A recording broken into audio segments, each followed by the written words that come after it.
Sallu ala Nabi Muhammad. Bismillahirrahmanirrahim.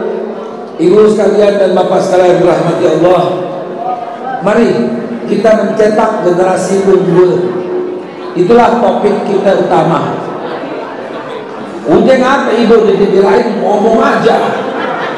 Udah.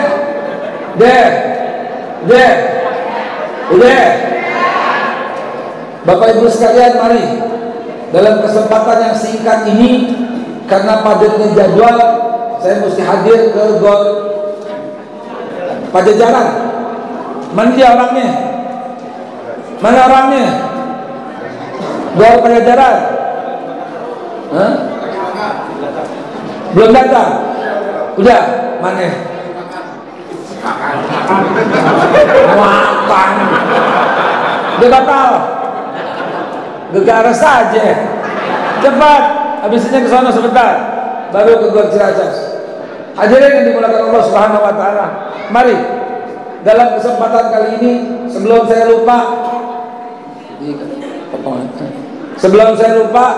saya mau kasih amanat dari Gubernur DKI yang insya Allah menjadi Gubernur NKRI dan menjadi Presiden Republik Indonesia, Bapak Anies Baswedan. Amin semua nih, masya Allah. Dimana bisa bicara amin? Lo diam aja nggak amin? Lo mau Jokowi lagi kan? Iya kan? Ngaku lo. Tapi nggak apa-apa, itu hak, jangan dibenci. Dia mau Jokowi 3 periode nih. Nggak apa-apa, itu hak lo, nggak apa-apa. Kita nggak benci, kita nggak marah, betul? Tapi kita berjuang tahun 2024, kita berjuang. Siapa yang akan menang nanti kita lihat. Nggak apa-apa, ini demokrasi kok, boleh aja kita berjuang gitu ya. Lu belain dia nggak apa-apa. Kita tetap bersaudara, nggak apa-apa. Gua nggak bakal seblokin air, gua mau minum.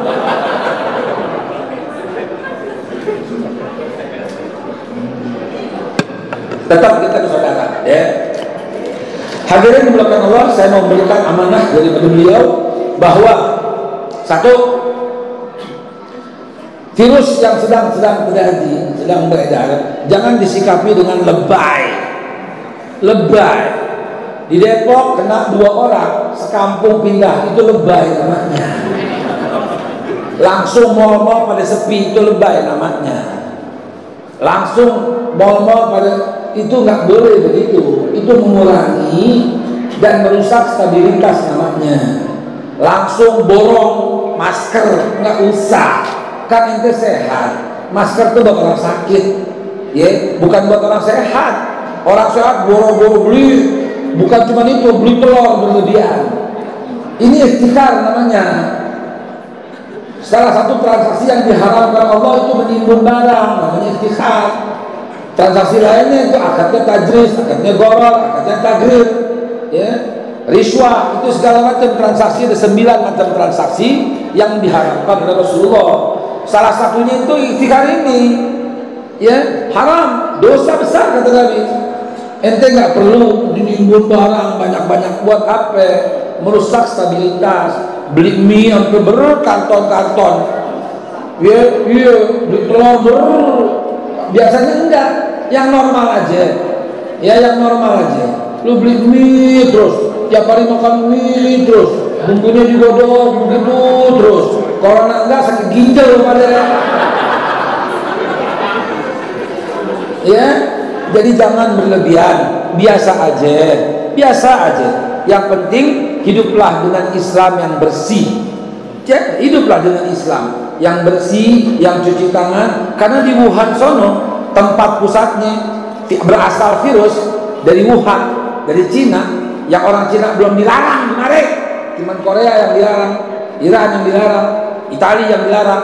Cina asalnya masih kelayar keluyur di mari, ya, masih ada, masih banyak, ya.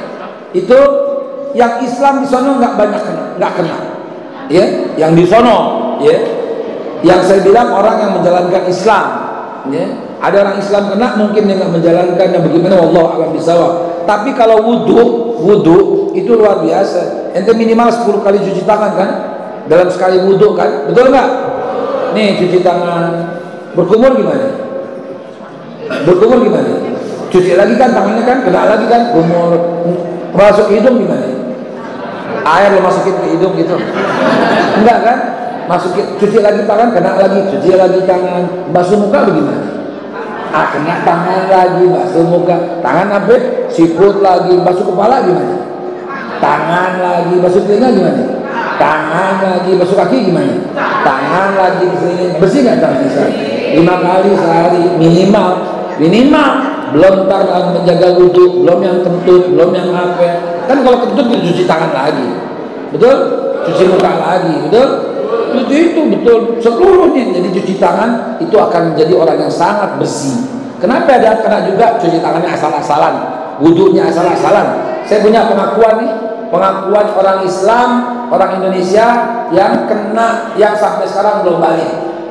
Yang di Wuhan kan balik nih. Ini ada rekamannya, dia belum bisa balik. Kenapa? Karena waktu itu dia centang, ada formulir, dia centang, masih sirkuit. Apa yang dirasa sekarang? Dia centang batuk, sampai sekarang belum pulang, masih di Wuhan. Dan dia rekam sendiri.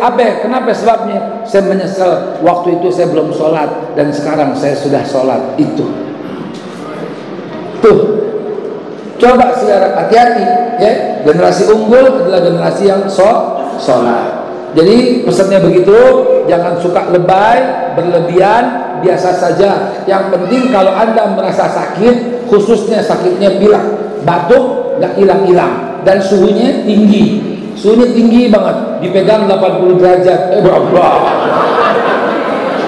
Itu mah kompor ya, dipegang di atas 36, 37, 38, 39, itu udah mulai panas dan batuk. Nah, itu ke dokter. Atau ini kan di Bogor, saya nggak tahu. Kalau di Jakarta tinggal telepon 112, datang ambulan ini. Datang jemput. Kalau di Jakarta kan gubernurnya gubernur NKRI, kan gubernur Indonesia. Di sini begitu nggak?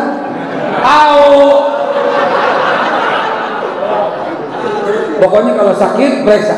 Ya, sakit periksa. Itulah generasi unggul ya. Hadirin dimuliakan Allah, maka dalam waktu yang simpel dan singkat ini izinkan saya menyampaikan sesuatu.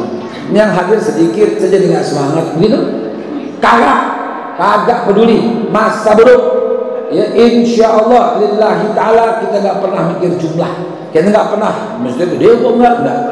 Yang semua yang kita pikirkan siapa yang lebih dulu mengundang, itu yang kita hadir.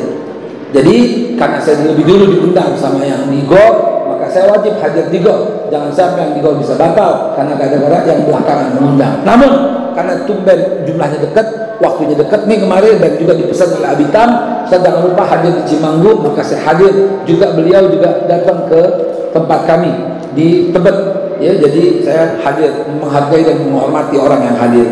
Namun tidak bisa lama, izinkan saya menyampaikan satu aja.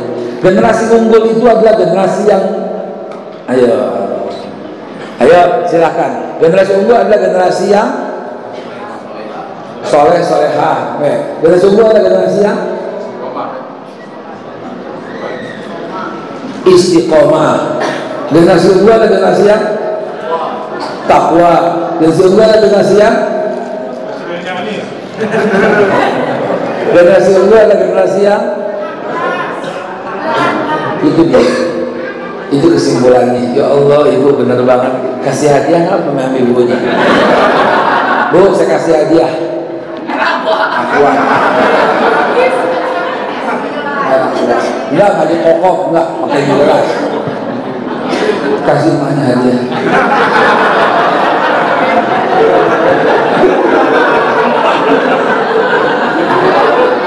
Ambil kembang. Betul, dari situ mulainya. Yang lain ngikut. Ya, dari situ mulainya, yang lain ngikut. Allahu Akbar. Apa yang dibilang tadi? Pada dengar nggak? Dari situ mulainya. Bukan dari banyak-banyakan ngaji, bukan banyak-banyakan sholat, bukan banyak-banyakan sujud, bukan. Dari situ mulai yang namanya generasi unggul, dan itu yang dirusak oleh orang-orang yang jahat dengan Islam. Nomor satu dan paling utama tugas Nabi Muhammad SAW sebagaimana yang beliau sabdakan dalam hadis riwayat Bukhari, innama bu'istu liutammima makarimal akhlak.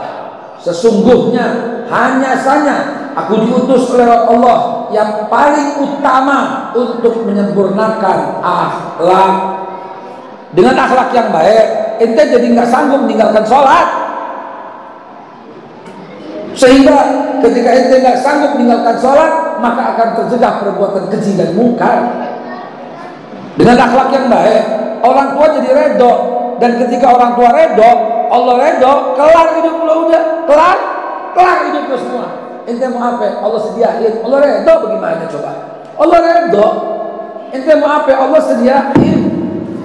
Ente mau mobil Allah kasih, dari jalan jangan diduga-duga.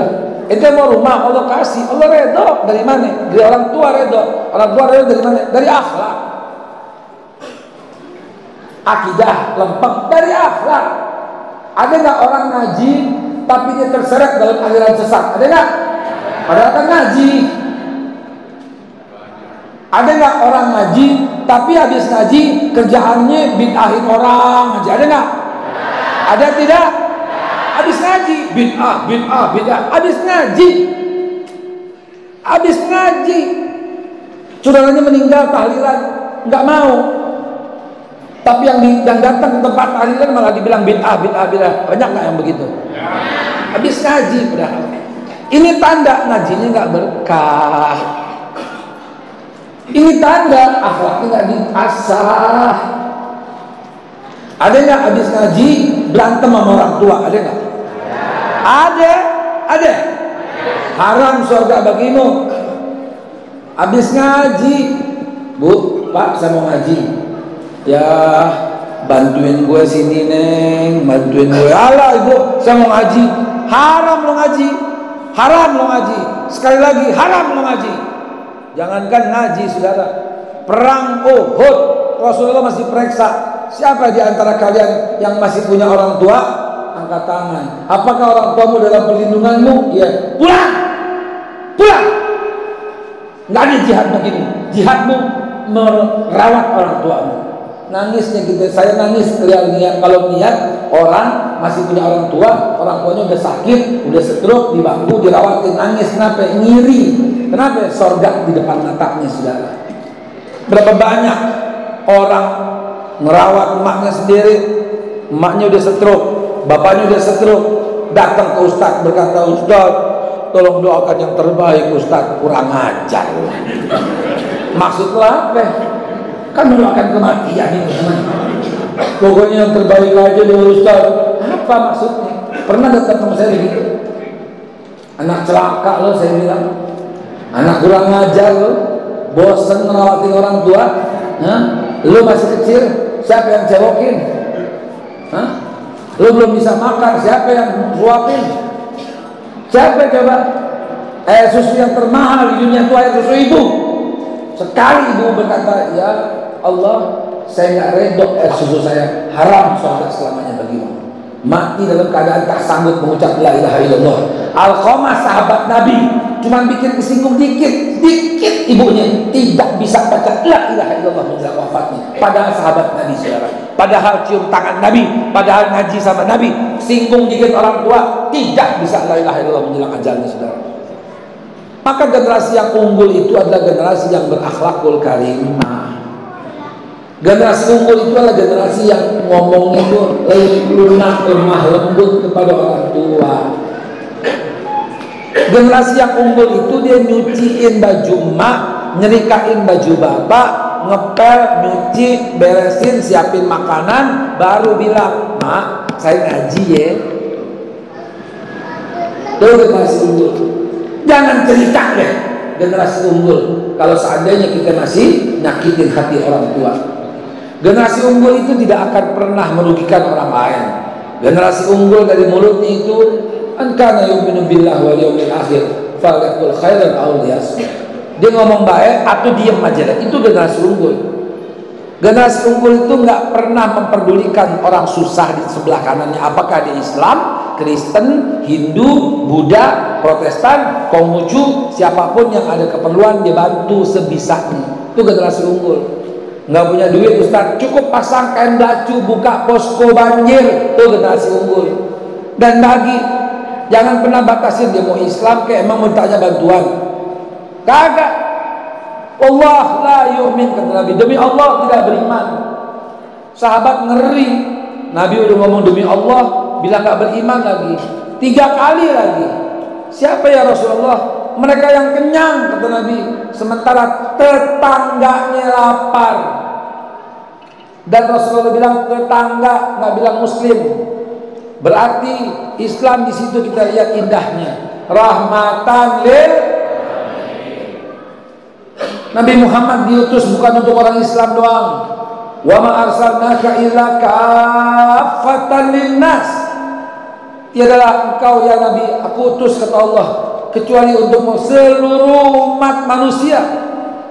Dan seluruh umat manusia itu akan mendapat rahmatan lil alamin, bawa rahmat ke seluruh alam. Nabi Muhammad diutus bukan cuma membawa rahmat buat orang Islam, buat orang yang lain agama juga. Bukan cuma buat orang lain agama, buat hewan juga, buat tumbuhan juga, buat ekosistem juga, buat lingkungan juga, rahmatan lil alamin. Maka jadilah Nabi Muhammad secuil aja sikapnya, sifatnya yang bisa kita ikutin, jadi generasi unggul, saudara. Jadi generasi unggul. Saya punya MKI, Majelis Keluarga Indonesia. Anggotanya tiap hari bertambah. Ya. Ada di tas itu. Tiap hari bertambah. Dan banyak orang tua yang mengeluh terhadap generasi unggul yang salah arah. Ustaz, saya senang anak saya ngaji. Dulu dia nggak ngaji, dan dia sekarang ngaji. Saya senang sebenarnya Ustaz. Tapi kenapa ya Ustaz? Kok abis ngaji kata-katanya jadi ketus sama saya?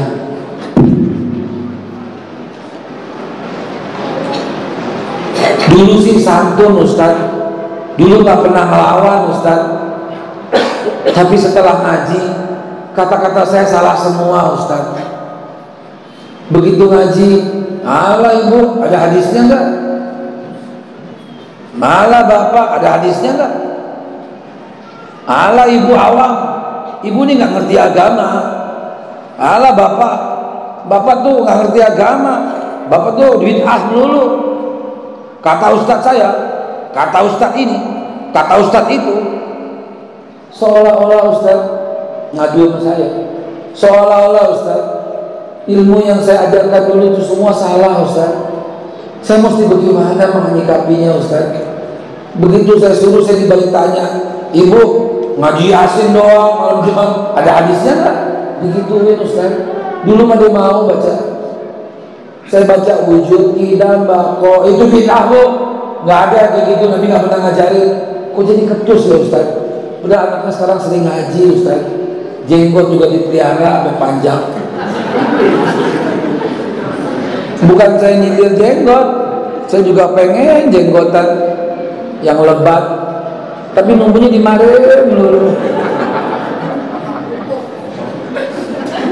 Pengen beokan itu keren gitu. Kayak Ustaz Hadian tuh di belakang tuh, teman saya tuh, jenggotnya halus keren banget. Saya nggak ada, sekalinya ada sebelah kiri mulu kayak tompel aku jadi nyetar. Ya Allah ya Rabbi, bukan saya bilang ini ada yang begitu. Saya cuma cerita, ada ibu bapak yang ngaji sama saya begitu. Kata ustaz saya, ini sok ngaji tapi menciptakan generasi yang pemecah belah. Tuh Suriah awalnya kayak begini. Awalnya kayak begini. Sama saudara main kapirin, ala itu kafir. Pakai protek lagi, ini masjid sunnah. Lah emang ini masjid apa? Makruh. Itu ustaz sunnah. Lah emang gua kenapa haram? Kok pakai begitu sih? Ini dia nih, ngakunya ngaji tapi pemecah belah umat. Kalau ente Syiah barangkali nggak mau nyampur masjidnya. Lah ini masjid dibilang ahli bid'ah. Duduk sama kita nggak mau, dibilang kita ahli bid'ah, sementara kita doain dia terus. Coba dalam salawat kita baca apa coba? Dalam barzanji kita baca apa coba? Ya Rabbi salli ala Muhammad, ya Rabbi farhamna jami'a. Ya Rabbi salli ala Muhammad, ya Rabbi farham kulla muslim. Coba. Ya Rabbi salli ala Muhammad, ya Rabbi faghfir. Sampai dalam mendoakan semua, hapuskan semua orang yang berdosa. Coba kita doain semuanya. Ya Rabbi salli ala Muhammad, ya Rabbi warhamna jami'an, rahmati kami semuanya. Kita doain semua orang. Maulid dibilang bid'ah, kita doain dia sumpahin kita. Bagaimana ceritanya sih? Faghfir kulla mudnib. Coba ampuni semua yang bersalah. Ya Rabbi salli ala Muhammad, ya Rabbi salli alaihi wasallim, Allahumma salli wa sallim wa barik alaihi. Kita doain tiap maulid. Kagak dia bilang kita bid'ah. Ini generasi unggul, generasi nusruk loh namanya. Saudara sekalian, mari generasi unggul menjaga persatuan. Setelah menjaga akhlak, menjaga persatuan. Gak usah saling hina. Dia pengen Jokowi 3 periode, gak apa-apa. Gue tetap sayang sama lo. Kalau gue sih Anies Baswedan nanti, nggak apa-apa, ya tetap bersaudara, jangan lagi marahan, jangan lagi musuhan, ya. Cukup begitu, cukup udah diuji kemarin, udah cukup. Gue bukan mau kampanye nih hari ini, tapi kita mau mengatakan apa? Mau mengatakan insya Allah generasi unggul jaga akhlak, karena kedudukan akhlak itu tinggi. Ente ngaji, akhlaknya nggak beres, lu ngaji tersesat bisa, lu jadi teroris, lu pasang bom bunuh diri, lu bunuh deh saudara lu sendiri. Tuh, lu sering ngaji, tapi lu kata-katain orang bid'ah, lu katain orang kafir kadang-kadang ngaji. Ini bukan generasi unggul. Generasi unggul itu adalah dia menjaga saudaranya, dia nggak ujub, dia nggak bangga, dia nggak merasa dirinya paling benar, paling suci, enggak. Dia merasa haus akan ilmu. La tazku anfusakum wallahu a'lamu biman ittaqa. Dijaga yang itu, enggak merasa diri paling pintar, paling suci, paling bersih. Wallahu a'lamu biman ittaqa. Allah dia yang paling tahu siapa yang paling bertakwa di antara kalian. Itulah generasi unggul. Generasi unggul itu melindungi ulama, melindungi habaib. Ketika ulama diganggu, ketika habaib diganggu, generasi unggul akan maju paling depan dalam menjaga kehormatan para ulama dan habaib negara ini. Itu generasi unggul. Generasi unggul wajib ada dalam setiap negeri. Kenapa? Karena dialah yang akan tampil nantinya. Coba lihat zaman Belanda, siapa yang pertama kali maju? Orang tua? Kagak, anak muda semuanya. Yang dikatakan oleh Belanda, kowe orang ini ekstremis. Siapa coba? Anak-anak muda. Orang tuanya enggak. Dia malah jadi centeng Belanda, gegaras belum Belanda akhirnya. Gencar warga begitu. Zaman Jepang, siapa yang maju? Ya anak muda. Orang tuanya berunding mulu sama Jepang. Betul nggak? Bikin BPUPKI, Badan Persiapan Usaha Kemerdekaan Indonesia, bikin Dokuritsu Jumbai Cusakai. Anak mudanya kagak ada, lawan tuh Jepang, kafir, nyembah matahari gitu. Siapa yang mimpin pertama kali? Tengku Abdul Jalil, pimpinan pesantren Cotreng dari Aceh, yang mengumandangkan semangat melawan Jepang. Yang lain masih mau berunding aja sama Jepang. Bung Karno aja mau berunding sama Jepang. Bung Karno aja masih mau berunding. Anak muda enggak, diculik Bung Karno, paksa. Sekarang merdeka diculik Bung Karno dan Bung Hatta. Enggak, mau diskusi dulu, mau rapat dulu. Kagak. Bacain teks proklamasi besok. Diculik ke Rengas Dengklok, betul nggak? Masih ragu datang ke rumah Habib Ali bin Abdurrahman Al-Habsyi, Kuitang. Bacain teks, jangan ragu, kata Habib Ali. Baru Bung Karno timbul semangatnya dan membacakan teks proklamasi. Tapi pemuda, jadi presiden kata PKI. Ini saya ngomong belak-belakan, ngomong sejarah. Ayo silahkan adu debat sini. Ayo. Tuntut saya silahkan. Saya katakan apa adanya. Bung Karno membubarkan Masyumi. Bung Karno mau membubarkan HMI, sementara dia lebih dekat sama Aidit. Saya nggak bilang Bung Karno PKI, jangan dipelintir. Saya bilang dia membubarkan Asumi. Saya bilang dia dekat sama Aidit, jangan dipelintir. Saya tahu kalau saya salah ngomong, yang demen yang banyak banget yang laporin ke Barreskrim. Saya ngomong apa adanya, saya ngomong sejarah. Karena itu dipenjarain tuh Bung Karno, Buya Hamka dipenjara, Safruli Perwira Negara. Coba siapa semua ulama-ulama Islam, Muhammad Nasir penjara semua. Merasa begini, turun lagi pemuda 66 kan, mahmilupkan Soekarno titik-titik Peking. Tahu nggak? Anak muda nggak tahu, ketutup mata. Ketutup mata. Anak orang tua wajib sampaikan yang benar sejarah. Jangan diumpet-umpetin dong anak muda dong. Jadi generasi unggul yang melek sejarah. Kita hormat sama Bung Karno sebagai bapak proklamator, tapi jangan lupa sejarah. Bung Karno juga mengajarkan jas merah. Jangan sekali-kali melupakan sejarah. Kalau saya sekarang jas metal, jangan sekali-kali melupakan jejak digital.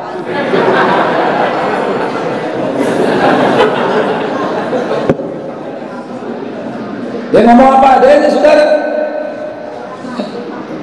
Akhirnya keluar anak muda eksponen 66. Dia teriak turunkan Soekarno. Dia teriak mahmilupkan Soekarno. Jadi Pak Harto presiden. Pak Harto difitnah di akhir hayatnya, digulingkan. Oleh siapa? Anak-anak muda yang nggak ngerti sejarah. Digulingkan. Orang baik lagi jaya-jayanya Indonesia, dituduh korupsi, dituduh harta yang luar biasa, dituduh begini begitu. Cari, katanya punya duit di Swiss, sampai sekarang kagak ada. Katanya punya duit di luar negeri, sampai detik ini kagak ada. Kayak orang Amerika nuduh Irak punya senjata pemusnah massal, sampai sekarang nggak ketemu. Nuduh Saddam Hussein, sampai sekarang kagak ada. Nuduh Osama bin Laden yang menghancurkan, sampai sekarang nggak terbukti. Akhirnya minta maaf, memberikan uang ganti rugi kepada keluarga Osama bin Laden karena telah memfitnah. Sampai sekarang Pak Harto masih difitnah luar biasa. Turun akhirnya. Siapa yang turun? Anak muda juga yang menduduki gedung DPR. Sekarang berjaya mereka itu loh.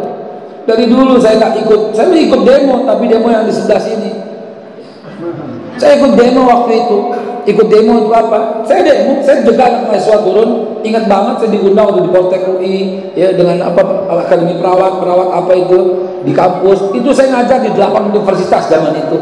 Saya yang bilang jangan ikut turun, jangan ikut turun. Ternyata ada korban di Trisakti, nggak sanggup dibendung lagi. Mereka turun semua ke jalan dan jatuhlah Pak Harto. Nangis saya, bukan bersyukur karena saya tahu siapa dia. Orang tua saya pas pampres, orang bapak saya juga pas pampres. Jadi tahu bagaimana kualitasnya beliau. Sudahlah pemuda unggul, saya nggak mau buka luka-luka sejarah. Yang penting sekarang tidak ada lagi yang demikian. Sekarang waktunya bersatu padu. Setuju? Jangan pernah musuhan lagi. Setuju? Siapapun presidennya, yang ente pilih, yang ente pilih, semuanya menjadi satu. Setuju? Semua doakan pemimpin kita yang sekarang ini. Doakan semoga dia menjadi mukmin, ya, muttaqin. Setuju?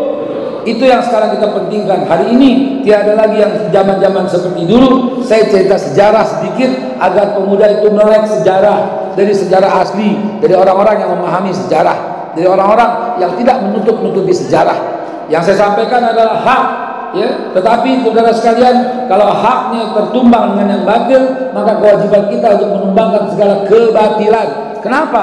Karena memang perintah dari Allah Subhanahu wa taala.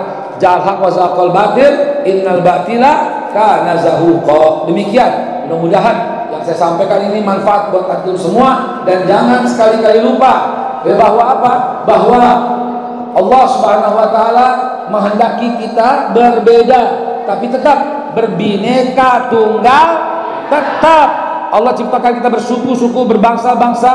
Ayuhan nas, inna khalaqnakum min zakari wa unsa wa ja'alnakum syu'uban wa qabaila lita'arafu. Allah ciptakan kita berbeda-beda, bersuku-suku, berbangsa-bangsa buat saling kenal, buat saling ta'aruf, buat saling berbeda kebaikan. Ingat, Indonesia tidak boleh pecah. dari Aceh sampai Papua adalah NKRI harga mati, dengan Pancasila sebagai perekat bangsa, sebagai perekat dan landasan, sebagai dasar negara juga. Tapi jangan dirubah menjadi salam Pancasila. Bablasan itu namanya. Cukup. Assalamualaikum warahmatullahi wabarakatuh. Selamat pagi, selamat siang kepada saudaraku yang beragama Kristen, Hindu, Buddha, Protestan. Cakep Buddha ini. Salam Pancasila. Ya kalau gue gak mau, suka-suka gue dong. Betul nggak? Itu kan cuma saran dari mereka yang gagal paham. Baik hadirin, mudah-mudahan Allah Subhanahu Wa Taala satukan kita. Jangan pernah menghina kepala negara, jangan pernah menghina para menteri, karena itu bukan akhlak generasi unggul.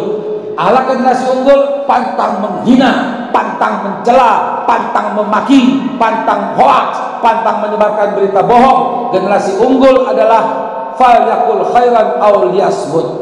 Paham saudara sekalian? Alhamdulillah. Wassalamualaikum warahmatullahi wabarakatuh.